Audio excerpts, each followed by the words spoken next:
Boa noite. Fazer a prece novamente. Que a paz do nosso Mestre nos envolva. A presença dele entre nós nos facilite a compreensão, o entendimento, nos inspire no falar e no ouvir. Nós temos um tema hoje que é o reino divino em parábolas. A ideia desse tema, ela veio porque eu tenho por hábito abrir diariamente o Evangelho e aí na virada do ano, início desse ano, estava constantemente caindo em parábolas que se referiam ao reino divino. Eu disse, bom, diante do pedido, a gente atende e vamos falar do reino divino em parábolas. O reino de Deus, né? O reino dos céus, que é o tema central dos evangelhos. Se a gente dissesse assim, do, do que é que mais os evangelhos falam? Do reino de Deus, do reino dos céus, que é exatamente a mesma coisa, né? O... Acontece que quando a gente pega o Evangelho de Mateus, a gente vai ver mais reino dos céus. Por quê? Mateus, Levi, né, como todo bom judeu, o nome do Senhor era impronunciável. Não se falava o nome. A gente fala Deus. Para ele seria Yahvé, né? Por isso que aqui a gente fala Jeová. Então existia um olha o perrone comigo. Tetragrama sagrado, né? Que era IH, YH, W, YHW e YHWY, né? Não se colocavam as vogais e não se falava esse nome. Então, Mateus, quando escreve o seu evangelho, ele fala reino dos céus. Já quando a gente pega Marcos, Lucas, João, que não tinha tanto essa preocupação, eles falam de reino de Deus. Mas um e outro é exatamente a mesma coisa. E se arrependei-vos, pois está próximo o reino dos céus, arrependei-vos no sentido de mudança de mentalidade, nós já vimos isso aqui várias vezes, né? É uma palavra grega que é metanoia, que foi traduzida para o português como arrependei, arrependimento, mas que não tem essa conotação de arrependimento que nós temos hoje, modernamente, né? Que é, eu me arrependi de ter feito aquilo. Não é. Mude de mentalidade, porque o reino dos céus está próximo. E naquela época, a gente tem sempre que contextualizar para melhor entender, para o povo hebreu, esta promessa de uma nova era muito clara. Isso já vinha nos livros antigos. Inclusive, a gente está aqui no livro de Isaías, né?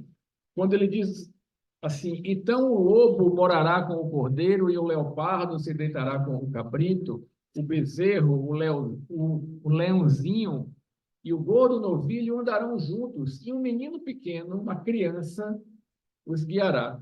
Entendemos aqui toda uma linguagem metafórica, a linguagem que se usa nas parábolas. Então a gente não tem que se prender à letra, a gente tem que ir além da letra. Ninguém fará o mal no sentido de o que é oposto ao bem, né? Nem destruição nenhuma em todo o meu santo monte, porque a terra ficará cheia do conhecimento de Yahvé. IHWH. Como as águas enchem o mar. Ou seja, imagine, como as águas enchem o mar, a terra inteira será inundada por este sentimento de amor, pelo bem, pelo conhecimento do Cristo, pelo conhecimento de Deus. Um mundo de regeneração um mundo feliz, né? O que é que caracteriza o mundo de regeneração, que é para onde nós nos encaminhamos? O bem prepondera sobre o mal. Hoje, atualmente, o mal ainda prepondera sobre o bem. Prepondera no seguinte sentido: nem todos, ou a maioria, não pratica o bem comum. Então, nós ainda estamos no planeta, numa era de provas e expiações, que a cada ano que passa vai mudando. Não vai ter uma data específica que a gente diz, agora, a partir desta data, mudou. Não. Mas cada ano que passa, a gente vai se aproximando deste momento. Mas aqui ele já fica acima do planeta de regeneração. Já é uma era realmente que eles chamavam de era messiânica. Messias, do hebraico Messiach, que é o ungido, porque naquela época não tinha água como tem hoje. A água era difícil naquela região. Hoje eles já fazem várias técnicas de irrigação, mas não tinha, era deserto. A pessoa, para se limpar, usava óleos. Por isso que ela era ungida. Então, para ela se tornar limpa, ela estava untada, ungida. Então, para se apresentar para alguém superior, ela tinha que estar pura. Metaforicamente, é a pureza da alma, de coração, né? Bem-aventurados os puros de coração, porque estes verão a Deus. Então, isso não era novidade para o povo hebreu, para aqueles judeus que estavam ali a ouvir o precursor, João Batista, né? Dizendo, olha, arrependei-vos, pois está próximo o reino dos céus. Para eles isso era muito claro, mas não era claro de uma maneira mais terra-terra. Então, para eles, o reino de Deus haverá um momento em que Deus se materializará, será um filho da casa de Davi, que será o nosso rei, o nosso sumo sacerdote, ele acabará com a escravidão de Roma, né? Ele fará com que todas as nações se submetam ao reino dele, Deus único, rei dos exércitos. Por quê? Porque aquilo era interpretado ao pé da letra. E é aí que surge a necessidade de Jesus de falar em parábolas. Porque ele teria que desconstruir algo que estava construído erroneamente. Diz o ditado que nada pior do que fazer bem feito o que não deveria ser feito. E como desconstruir isso? Se ele começa a falar de uma maneira mais clara que este reino esperado não era isto, ou seja, que o meu reino não é deste mundo, haveria de imediato uma rejeição do seu ensinamento. Uma das características da parábola é que ela consegue vencer facilmente paradigmas. Porque como ela é figurativa, a pessoa de antemão ela já não coloca os seus preconceitos. Ela aceita aquela história, né? Aquela metáfora. É mais fácil aceitar desta maneira. Então,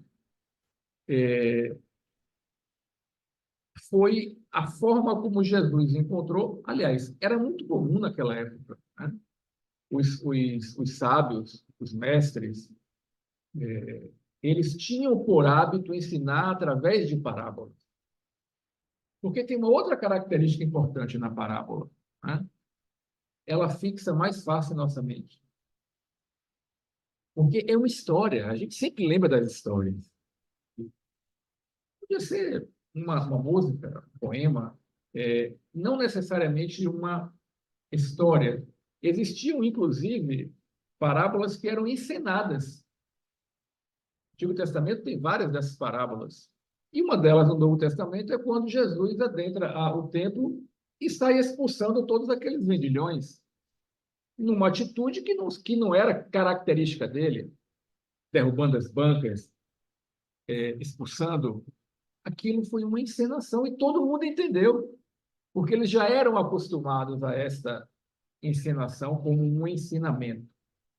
E aí o que aconteceu? João era considerado um profeta, porque o povo todo entendia que ele realmente estava ali falando por Deus. Profeta é aquele que fala por Deus, né? Mas quando ele foi preso, aí nós vamos aqui em Mateus capítulo 4, ao ouvir que João fora entregue à prisão, retirou-se Jesus para a Galileia e desde então começou a proclamar e a dizer a mesma coisa que João dizia: arrependei-vos, pois está próximo o reino dos céus. Esta citação aqui de Jesus, ela vem logo após as bem-aventuranças. Por quê? Porque as bem-aventuranças têm uma quebra de paradigma. Imagine, bem-aventurados os pobres de espírito, os humildes. Bem-aventurados os que são perseguidos pela justiça. Bem-aventurados os mansos. Então o povo ouvia aquilo dali e que ensinamento é esse diferente? Quando ele acaba de dizer isso, ele diz assim: não penseis que vim destruir a lei ou os profetas. Eu não vim destruir, eu vim cumprir. E é a partir daí que ele vai dizer: ouviste o que foi dito aos antigos, né? Amarás os vossos amigos e aborrecerás o vosso inimigo. Eu, porém, vos digo: amai os vossos inimigos, bendizei os que vos maldizem, orai pelos que vos perseguem e caluniam.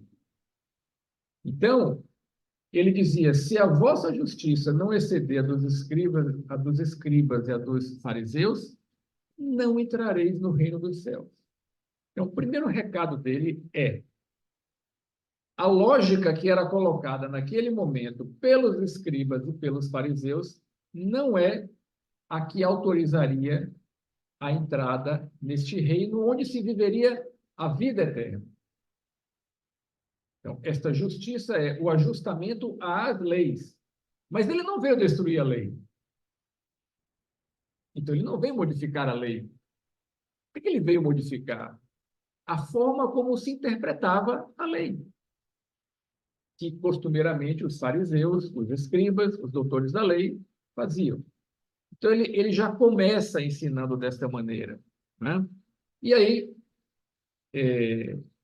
diz Mateus, capítulo 13, esse capítulo 13 de Mateus é o capítulo das parábolas do reino. A ideia seria falar hoje aqui sobre todas as parábolas do reino, mas, gente, são mais de 20. Aí eu percebi que não ia dar. Então, eu me concentrei aqui no capítulo 13 de Mateus e a gente pode combinar uma outra quinta, a gente falar das outras parábolas, que, aliás, estas aqui são as mais óbvias. As outras são realmente mais figurativas, né? Que a gente tem que realmente dar asas à nossa imaginação, né? E aí, naquele dia, saindo Jesus de casa, ele estava em Cafarnaum, né? Porque se nós estamos falando aqui de barco de mar da Galiléia, não poderia ser Nazaré. Nazaré ficava no alto do monte. Mas ele foi para Cafarnaum, ficava na casa de Pedro, da sogra de Pedro, né? Aonde ficava ali a beira do mar da Galiléia, do lago de Genezaré. Então, saindo cedo de casa, estava sentado junto ao mar, e aí a turba, uma multidão, se reuniu. Porque ele já tinha uma fama, ele já estava curando muita gente, por exemplo. Os judeus entendiam que uma das características dos profetas era dar sinais. E que sinais eram esses? Eram os prodígios, né? E Jesus já estava curando muita gente. Então as turmas se reuniram perto dele, os barcos tinham chegado da pescaria, ele então entra num barco, se senta ali no barco, pede que afaste um pouquinho o barco da praia e ficam todos na praia ouvindo, ele sentado no barco, um pouco mais acima, e falou muitas coisas em parábolas. Então, e aí uma coisa importante, e a inteligência de Jesus soberano, né? A depender do público com quem ele falava, o tema das parábolas mudava. E ele fazia as parábolas na hora, baseado em coisas que eram próprias da época, da região, do dia a dia daquelas pessoas. Por quê? Porque elas entenderiam mais fácil. Então, qual é a nossa proposta hoje aqui para a gente, tá? É que a gente não fique no texto. Eu não tenho a menor intenção de esgotar uma análise de parábola e nem quero fazer análise de parábola. A nossa ideia é que o texto aqui entre para a gente no nosso coração. E quem sabe, ao final da reunião aqui, a gente abre um espaço e outras colocações podem ser feitas a respeito do que se ouviu. Porque não se esgota um conteúdo de uma parábola. Cada hora você lê ela e é como se você estivesse olhando por um outro ângulo e novas ideias vão surgindo na cabeça. E quanto mais você lê, quanto mais você pensa, então, é deixar o conteúdo fluir. Né? Imaginemos aqui o Cristo mandando essas parábolas para a gente, para que então a gente possa deixar a mente livre e não ficar preso à letra. É assim, ó, é como se desse aqui para a gente uma maçã, banana, em que a gente normalmente tira a casca e come o conteúdo do fruto que está dentro. Quando a gente lê uma parábola e fica preso ao que está escrito, é como se a gente estivesse comendo a casca e jogando o sumo fora. A gente ficou na casca só. Não pode, né? Não deve. Bom, primeira coisa que a gente chama a atenção, quando Jesus, no Sermão do Monte, quando pedem para ele, né, ensina-nos a orar, parte desta oração é o quê? Venha a nós o teu reino, o vosso reino, ou da maneira como traduzida ao pé da letra lá do grego, venha o teu reino. Que reino é esse? O reino dos céus, o reino de Deus. Né? Seja feita a tua vontade.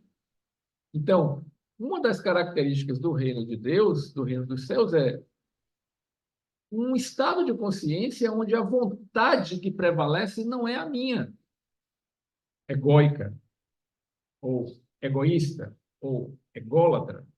Né? Prevalece a vontade dele, que é a vontade do bem comum. Então, isso nós vamos ver permeando em todas as parábolas que falam do reino divino. Né? A vontade que deve prevalecer é a vontade dele. Emmanuel chega a colocar para a gente, na questão 290 do livro O Consolador, que as parábolas do Evangelho são como as sementes divinas, que desabrochariam mais tarde em árvores de misericórdia e de sabedoria para a humanidade. Então, você joga a semente no solo e ela, ao longo do tempo, vai se desenvolvendo, vai crescendo, vai tomando corpo, até que ela... E para isso é necessário uma coisa fundamental, que é o tempo. O próprio Emmanuel diz assim, o tempo não respeita as obras que foram realizadas sem o seu concurso. É necessário tempo para a gente amadurecer. É necessário tempo para poder a semente brotar. E aí a gente vem para a primeira parábola, que é justamente quando ele fala, Jesus sentou no barco e aí começou a falar as turmas, dizendo assim, eis que o semeador saiu a semear. E ao semear, uma parte caiu à beira do caminho, e vieram as aves e as comeram. Outra parte caiu sobre solo pedregoso, onde não havia muita terra. Brotou imediatamente, mas como não havia profundidade de terra, raiando o sol, ela foi queimada. Não tinha raiz, ressecou-se. Outra parte caiu sobre espinheiros. E o que aconteceu? Os espinheiros subiram, cresceram e sufocaram aquela plantinha, aquela semente que germinou. Outra parte caiu sobre terra boa. E essas sim, então davam fruto. Algumas 100, outras 60, outras 30. E aí ele diz: quem tem ouvidos de ouvir, quem tem ouvidos, ouça. Bom, todo mundo tinha ouvido, né?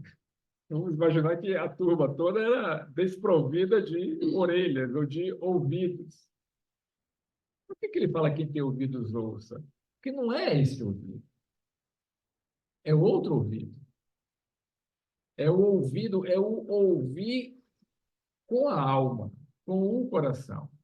Porque notem, ele até, esta é uma das parábolas que ele explica depois para os discípulos, a pedido deles, dizendo que o semeador é aquele que é o filho do homem, que traz as sementes divinas para plantar no campo. Nós somos o campo. Somos nós que recebemos essas sementes, né? Mas se a gente pensar bem, faz sentido um semeador com sementes preciosas deixar essas sementes caírem à beira da estrada? Ou jogar sobre as pedras? Não faz nenhum sentido, não é isso? Mas sabe o que ocorre? Naquela época, não se preparava a terra para a semeadura. Olha como isso muda toda a perspectiva.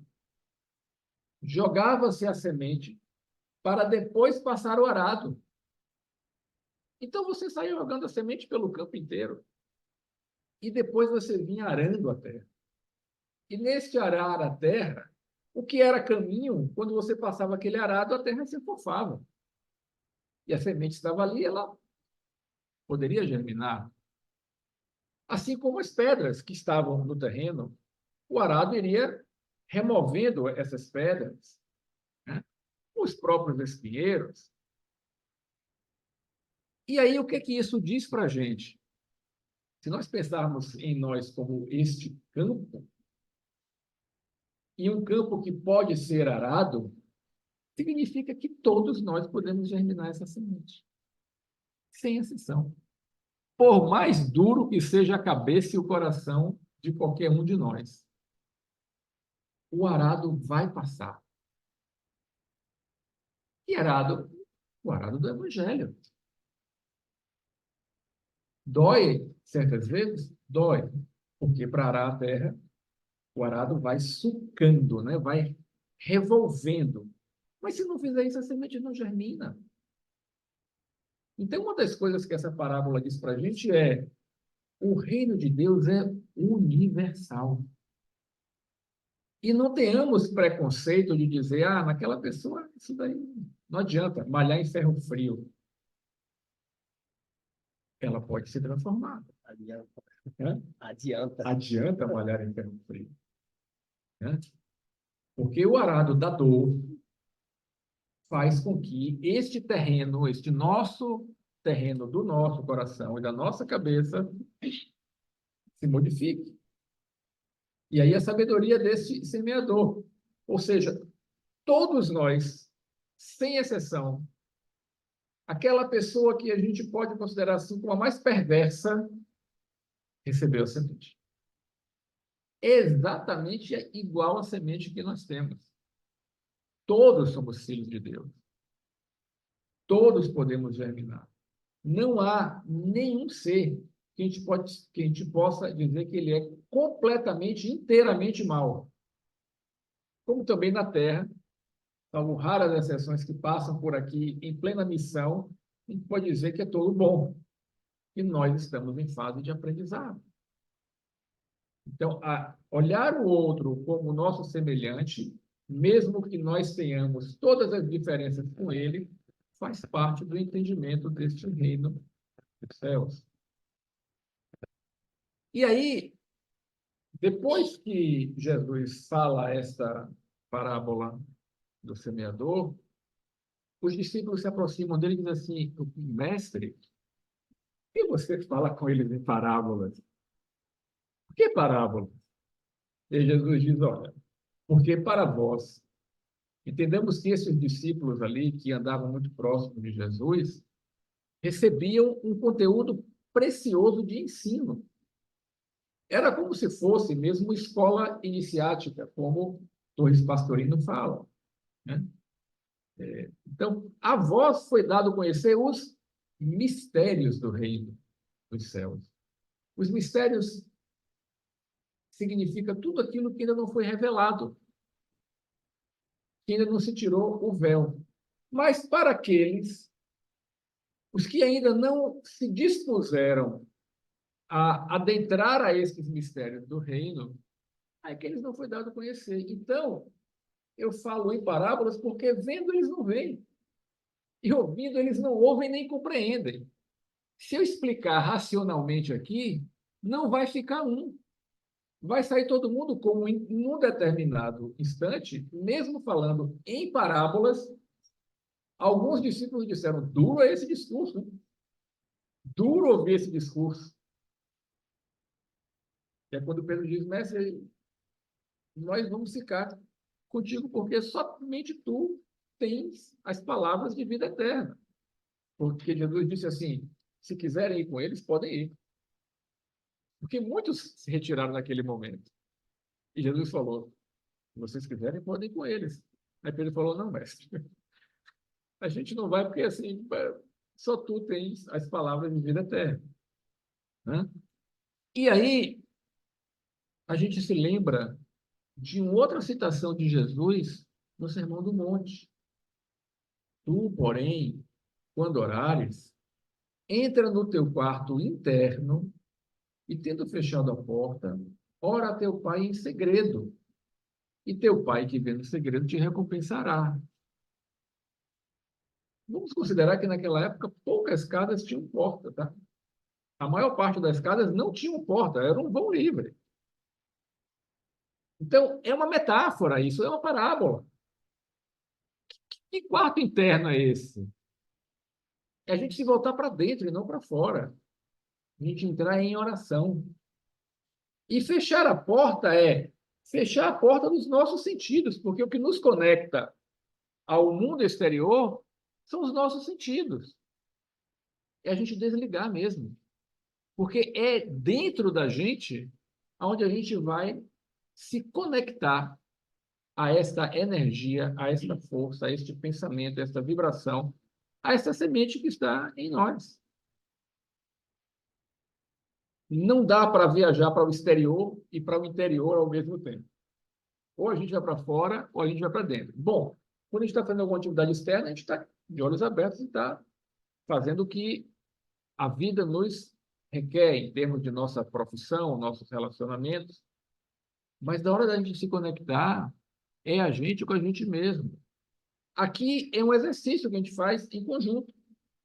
Mas a oração, aquela mesmo que conecta a gente, é a oração que a gente faz no nosso secreto, no nosso íntimo. Alta de Souza, ela tem um poema, se eu não me engano, é Mensagem Fraterna, em que ela diz assim, volta-te para o teu altar íntimo, a mais alta das capelas, porque lá onde você ouvirá o direcionamento, a instrução divina. E aí Jesus continua. Na sequência da parábola do semeador, ele diz assim: o reino dos céus também é semelhante a um homem que semeou boa semente no seu campo. E aí, dormindo, porém, os homens, quem dormiu foram os homens, e não um homem.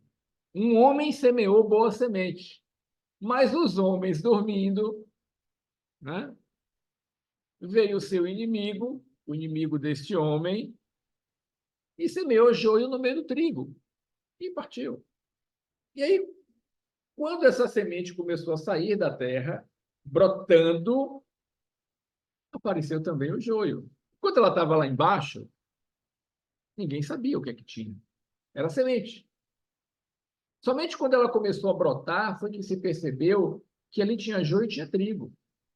E aí os servos dizem, Senhor, o senhor não semeou uma semente boa aqui no campo? Será que o senhor escolheu mal a semente? Porque aqui tem joio e tem trigo. Né? De onde veio esse joio? E aí o Senhor diz, um homem inimigo fez isso. Não vamos ficar presos à palavra, à letra. Vamos deixar o coração entender isso daí, né?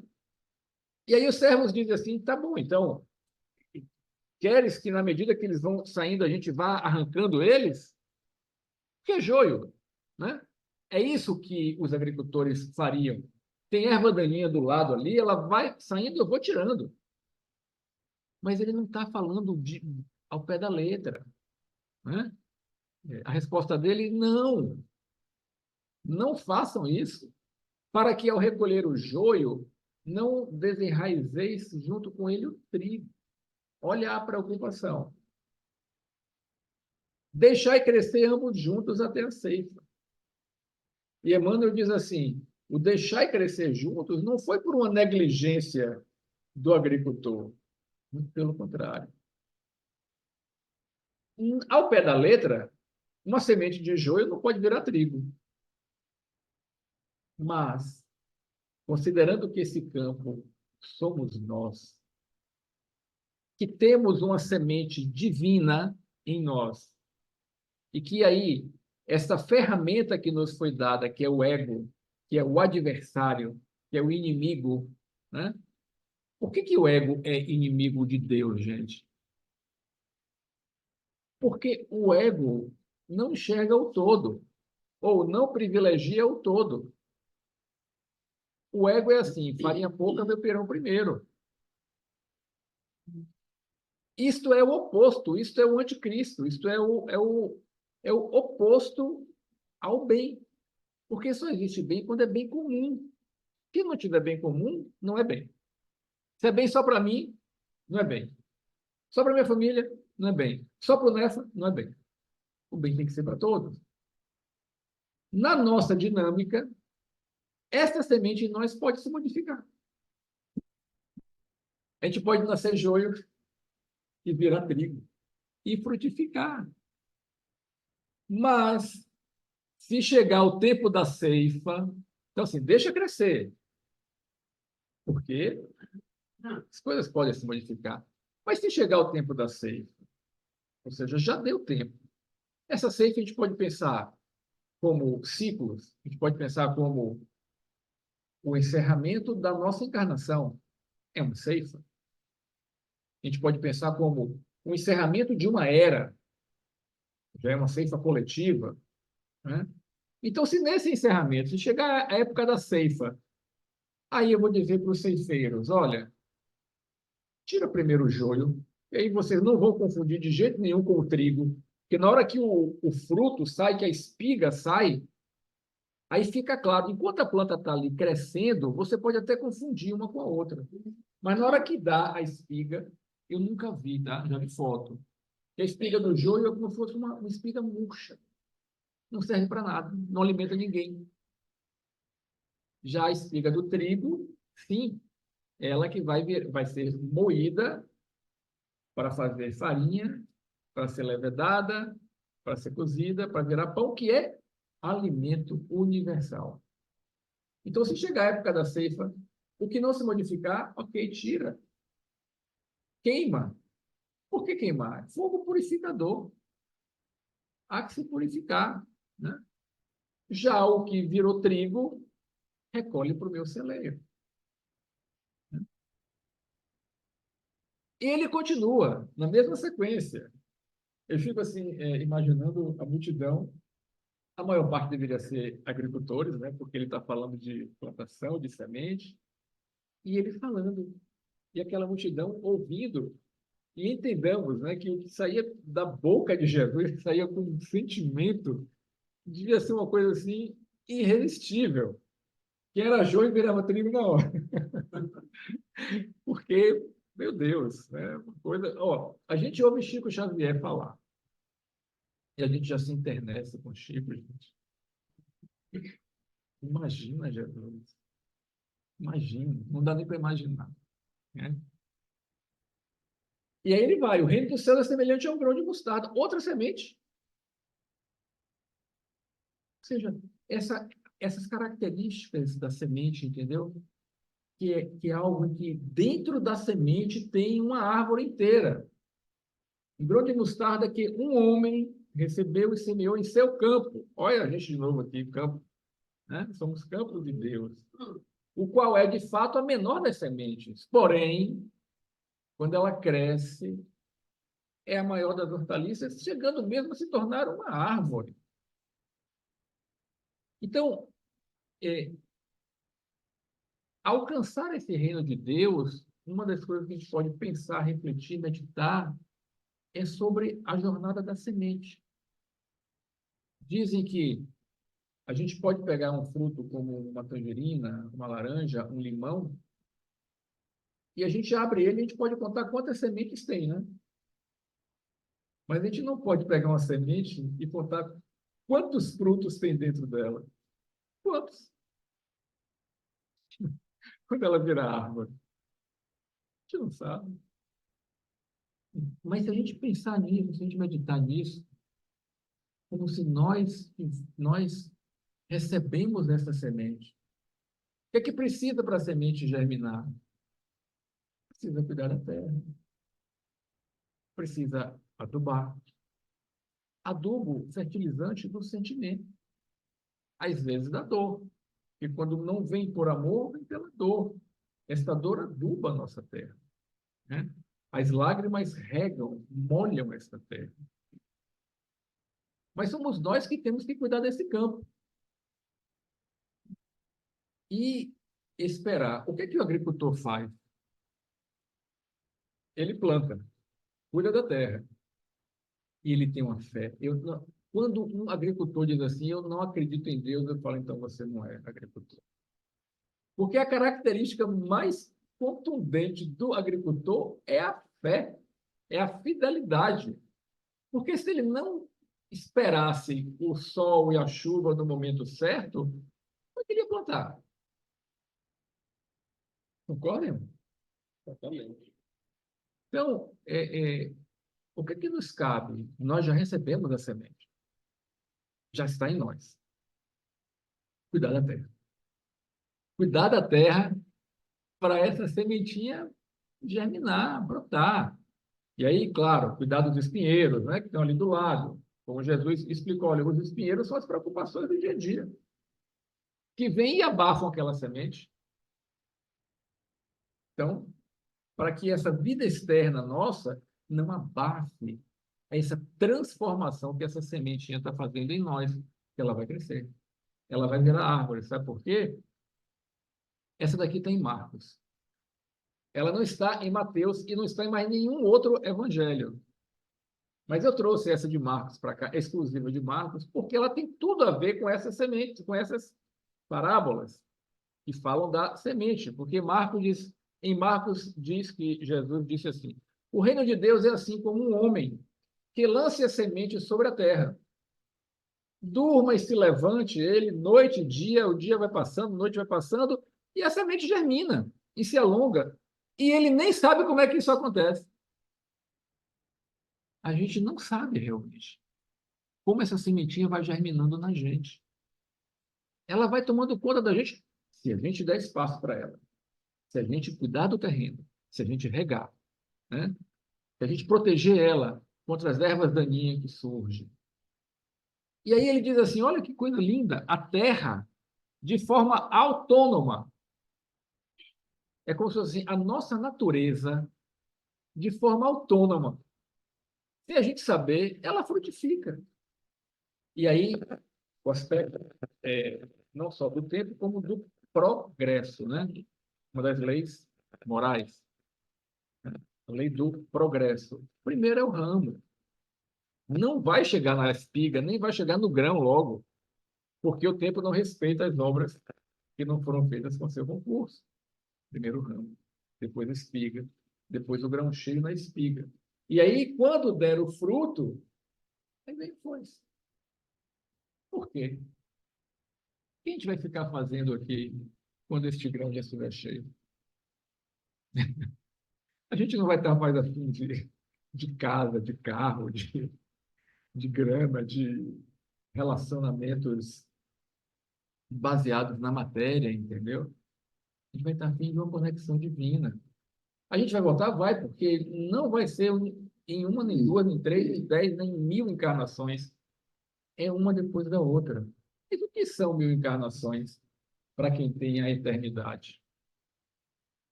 Dizem que um dia de Deus são 1000 anos para o homem.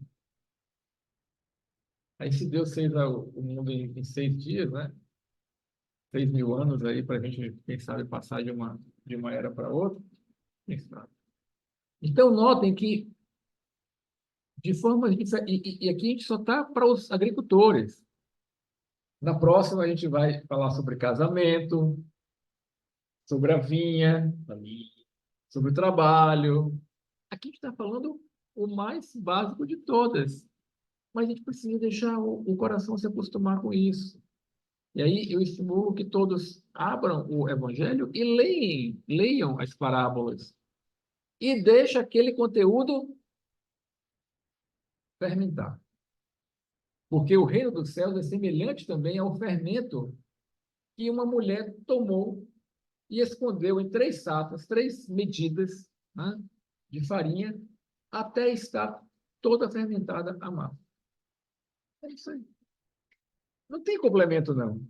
O reino dos céus é semelhante ao fermento que uma mulher tomou e escondeu em 3 medidas de farinha, até estar toda fermentada a massa. Porque essa energia é contagiante.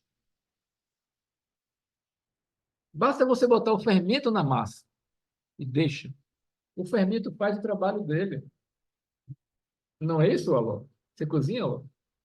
Faz bolo? Faz pão? Não. Mas quem faz sabe que é assim. Então, vejam que, com toda a simplicidade do mundo, ele passa o conteúdo para a gente. E qualquer pessoa alcança esse conteúdo se estiver ligada, se estiver com o coração aberto, né? Na sequência, ele diz assim: o reino dos céus é semelhante a um tesouro escondido no campo, que um homem encontra e torna a esconder, e na sua alegria vai e vende tudo quanto possui e compra aquele campo. Porque naquela época, não sei se ainda é assim, mas naquela época lá, o proprietário do terreno, do campo, tudo que estivesse no subsolo dele era do proprietário do terreno. Que no Brasil não é assim, mas lá era. Então o sujeito foi e encontrou um tesouro inestimável. Vou vender tudo que eu tenho para comprar aquele campo, porque aquele tesouro é mais precioso do que tudo. Isso é o reino dos céus. Não tem nada aqui que se compare. E assim, é preciso falar de parábola, porque eu não sei o que é isso. Eu não cheguei lá. Como é que a gente pode falar? Como é que um cego pode falar sobre luz, sobre cor? O máximo que a gente pode fazer é imaginar. Mas, pelas prévias aqui, aqueles espíritos que alcançaram esse estado de pureza, porque o reino dos céus é um estado de união da criatura com o Criador. Por isso que se fala nas bodas, no casamento, é um casamento. Então, para quem já atingiu esse estado, nada do que a gente pode imaginar aqui, que seria a o supra-sumo da felicidade, não chega nem aos pés. Então, a gente não pode nem imaginar o que é esse sentimento, e tem alguns arroubos, assim, né? Quando de vez em quando a gente se sente elevado e diz assim: meu Deus, esse estado aqui não tem nada que se compare a isso. Novamente, o reino dos céus é semelhante ao homem negociante que procura boas pérolas. Encontrando uma pérola muito preciosa, ele vende tudo quanto ele possui para comprar aquela pérola.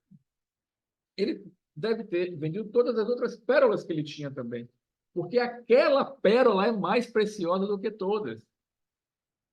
Então aqui a gente não vai ficar preso ao tesouro, à pérola, nem nada, mas é assim, ó, é algo de valor inconcebível.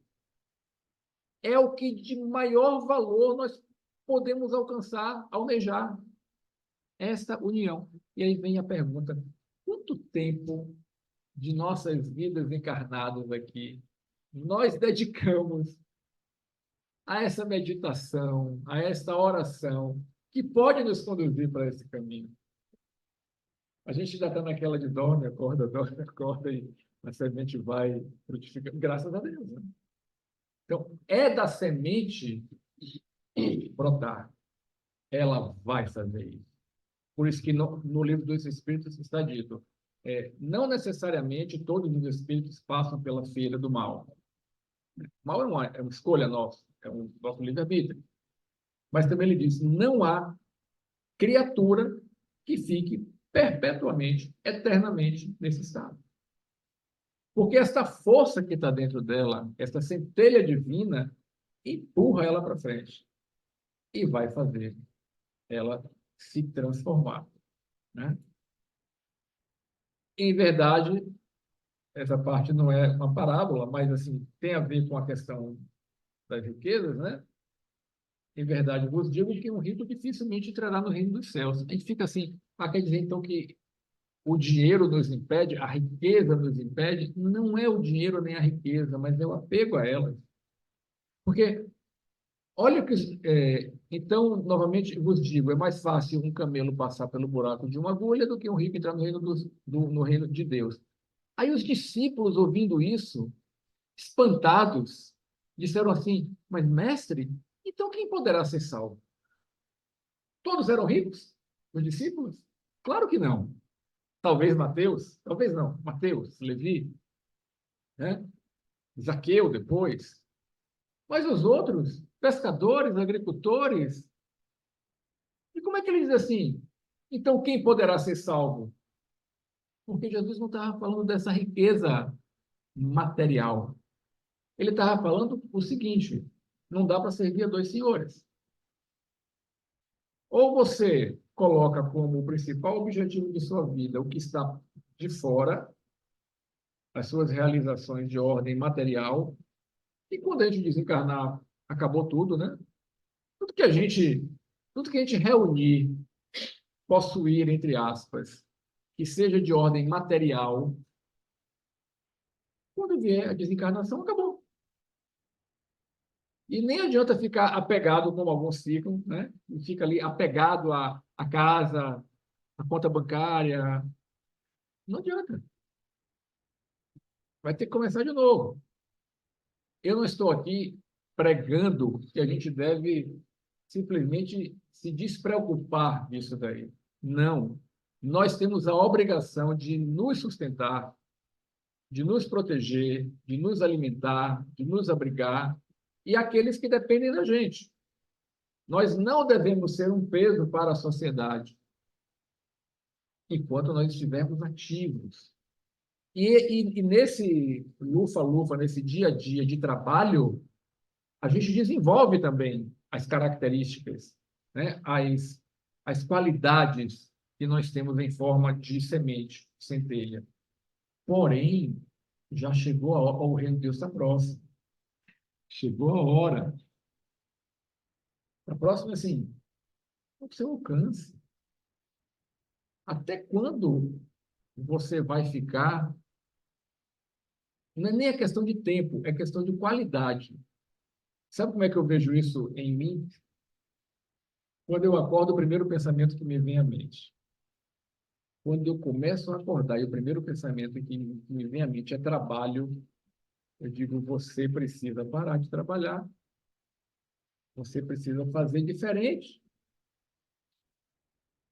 Por quê? Porque eu já acordo ligado com coisa do trabalho na cabeça.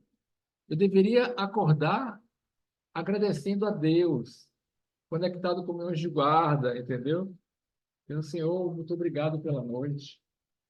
Me concede um dia de trabalho no bem comum, para depois eu começar a pensar em trabalhar. Porque o que sai do nosso coração, né, e vem para a mente, onde está o teu tesouro, está teu coração. Né? E aí Jesus diz assim, quem poderá ser salvo? Aí Jesus diz, olha, para os homens, isso é impossível, mas para Deus tudo é possível. E onde está Deus? Dentro da gente. Deus está em cada um de nós. Vós sois Deus, podeis fazer o que eu faço e muito mais. Deus não está lá fora, não. Deus não está lá no céu, não. Deus está aqui, neste momento, em todos nós, em tudo, porque tudo está feito sobre Deus. Né? Novamente, é na mesma sequência, de, ó, tudo, Mateus capítulo 13, hein? Novamente, o reino dos céus é semelhante a uma rede lançada ao mar. Estava falando para pescadores também, né? E recolheu todo o gênero de peixe. Quando ficou cheia, depois de a puxarem para a praia e de se sentarem, recolheram os bons em recipientes e os deteriorados jogaram fora. Por quê? Porque nas nossas encarnações, nas nossas existências, realmente a gente tem experiência de tudo. Nós somos criados simples e ignorantes. Para a gente adquirir conhecimento, a gente tem que experimentar. Mas aí entra uma característica que a gente tem que desenvolver, que é o discernimento. Né? A gente tem que aprender a discernir qual é o peixe bom, qual é o peixe ruim. Interessante que ele diz assim, lançou a rede ao mar, estamos trabalhando, né? Estamos vivendo, estamos... Recolheu tudo quanto era peixe. Aí, quando essa rede estava cheia, vou para a praia. Na praia a gente parou de trabalhar. Né? Na praia a gente... E depois de se sentarem, acho que depois de a puxarem para a praia e de se sentarem, olha o sentar da meditação. Parar comigo mesmo para dentro e dizer isso aqui presta, isso aqui não presta, isso aqui eu vou conservar em minha vida, isso aqui eu vou transformar. Porque se Deus, os nossos mentores, decidirem por nós, a gente não vai crescer nunca. A gente faz isso com nossos filhos. Quando eles são bem pequenininhos, a gente decide por eles. Mas na medida que eles começam a crescer, o bom pai e a boa mãe, se decidir tudo por eles, está criando errado. Tem que expor as decisões. E às vezes você vê tomando uma decisão errada, você explica, e ele quer seguir adiante, e você fica esperando ele dar a cabeçada para aprender. Né? Mas a gente tem que aprender a discernir. Não pode ficar dando comidinha mastigada em nossa boca sempre. Né? E aí ele diz, assim será na consumação da era. Ou seja da nossa, a cada encarnação nossa, ou desta era messiânica que se espera, o Olam Rabá, no termo judaico, né? Hebraico, que é essa era messiânica, em que os anjos, os mensageiros, né? Separarão os malvados, ou seja, aqueles que não estão alinhados com o bem. Porque a gente já viu que mal não existe, existe a não prática do bem, não é isso? Vai separar ele do meio dos justos. Por que justos? Porque estão ajustados à lei. E a gente não pode alegar desconhecimento da lei. Está lá na questão 621 do livro dos Espíritos. Onde está a lei divina? Consciência do ser humano. Então, a gente tem consciência, sim, quando a gente faz alguma coisa errada. Até nossos cachorrinhos têm, quando faz uma coisa errada, vai correr para debaixo da cama, porque fez errado, né? A gente tem consciência, né? E aí, será lançado na fornalha de fogo, pranto, ranger de dentes, que pranto, ranger de dentes, é prova de expiação. Nós estamos aqui. Né? Interessante que no texto, Jesus diz assim, entendestes todas essas coisas? Entenderam o que eu estou falando? E o povo diz assim, sim, entendi. Né? Bom, para a gente finalizar, né? E o reino de Deus não vem de modo visível, de modo aparente, não está do lado de fora. Não se busca reino de Deus num local sagrado, no monte sagrado, no solo sagrado. Né? Não, aquilo pode até nos ajudar no sentido de ser um indutor para a gente se recolher. Mas vamos lembrar de Jesus com a mulher samaritana, né? Chegará uma época, e já chegou, como ele diz, que para se adorar a Deus não será nem no Monte Sião, nem no Monte Garizim. Porque Deus é espírito. E em espírito deve ser adorado. Então, o reino de Deus não vem de modo exterior. E nem pode dizer, ó, veja aqui, veja acolá, porque o reino de Deus está dentro de vós. Alguns têm assim, está entre vós. Não tem problema. Entre ou dentro é exatamente a mesma coisa. Mas não será com os olhos, como Emmanuel diz, tudo que nossos olhos podem ver, ou já está morto, ou vai morrer. É assim que ele fala mesmo, né? E os olhos desses aqui, mas os olhos da alma não. Então, a aproximação deste reino, ela se dá. Vocês já notaram que tudo que a gente falou aqui tem uma coisa que é comum a todos? Onde é que se coloca a semente dentro da terra? Onde é que ele foi procurar o tesouro, que ele achou o tesouro? Debaixo da terra. Onde é que a pérola fica? Dentro da concha, no fundo do mar. Como é que o fermento age? É de fora para dentro ou de dentro para fora? De dentro para fora. Então, começa dentro. Quando realmente ela chega ao ponto de se exteriorizar, graças a Deus, porque ali você já está em um outro nível de relacionamento com o seu semelhante. Mas esse outro nível de relacionamento com o seu semelhante foi oriundo de uma vivência sua interna com Deus. Ao mesmo tempo, o relacionamento com o semelhante estimula a gente se voltar para dentro. Então, é uma matemática perfeita. É uma sabedoria, sabe? Um retroalimenta o outro. Por isso que amar a Deus sobre todas as coisas, mas também ao próximo como a ti mesmo. Então, daqui para lá, de lá para cá, para você fechar isso. Paz e bem aos nossos corações. Senhor, nos abençoe.